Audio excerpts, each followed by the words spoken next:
Musta makkara, ruis ja rievä maito. Saa niillä rannellaakit kauheat. Aleksander Barkov vie kiekon päätyyn, odottaa miehiä maalille. Viimein nuori puolustaja Ari Wallin tulee ja tekee joukkueelleen 1-0 osuman, kun ottelu on pelattu 6.46. Maali on Wallinin uran ensimmäinen liigamaali.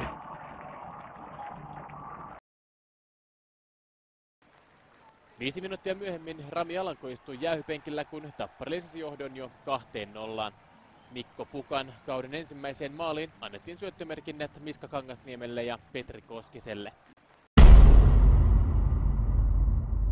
Eikä siinä sitten muuta kuin neloskentän mylly pyörimään, peli kanssa päädyssä. Sillä seurauksella, että aikaan 11.54 Mikko Pukka vei Tapparan jo 2-0 johtoon. Kyllä välillä hirvittää saattoi maalillaan todeta omiensa toilailua maalivahti Rämö. Häviää nopeasti kuitenkin kolmannessa erässä. Ari Wallin kaventaa ensin lukemat 3-2. Tämän jälkeen Ilves-maalilla alkoi kehittyä mylläkkää, ja kuten paikallisotteluiden tapaan kuuluukin, kun punalamppu helähtää palaamaan Tepsin maalin takana. Leklinin komean nollapelien sarjan katkaisi Ari Wallin viedessään Tapparan 1-0 johtoon. Torjuu lopulta aika helpolla tämä Hancokin laukauksen, mutta nyt on vaikeampaa. Kiekko maalissa, Tappara johtaa 2-1.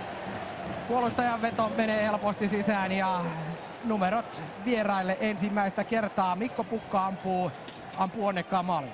Tämä on vähän tämmöistä, että ensin hyvä pelastus ja sitten... Tari sai takaiskusta uutta virtaa ja kuittasi tilanteen tasoihin 3 minuutin kohdalla. SM-liigan tehottominta ylivoimaa edelleen pelaava joukkue myllytti tällä kertaa hyvällä sykkeellä ja 2-2 tasoitus oli Mikko Pukka show. turkulaisten leirissä ohimosuonet pullistelivat heti avauserässä, kun Valeri Krykov ja Jani Hassinen pelaavat paikan Ari Wallinille ja Tappara johti ajassa 8.20 ottelua 1-0.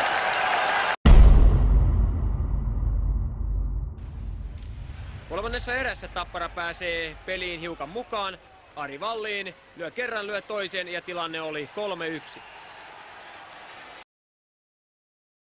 Minuuttia myöhemmin Tappara saa vielä hieman lohtua. Illan viimeinen osuma sahataan aikaan 52-37 viimeistelijänä Mikko Pukka. Syöttömerkinnät kirjataan Aleksander Barkoville ja Pasi Petriläiselle.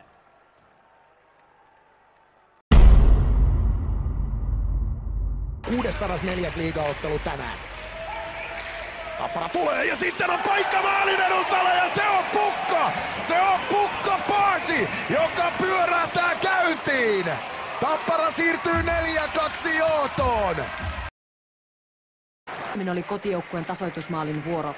Ruuhkasta maalin tekijäksi merkitään Ari Wallin. Tasatilanteesta huolimatta ensimmäisen erän torjunnat Musaatti 14, Norrena 2. Sininen ja lappu plärähtää. Tapparasta plärähtää.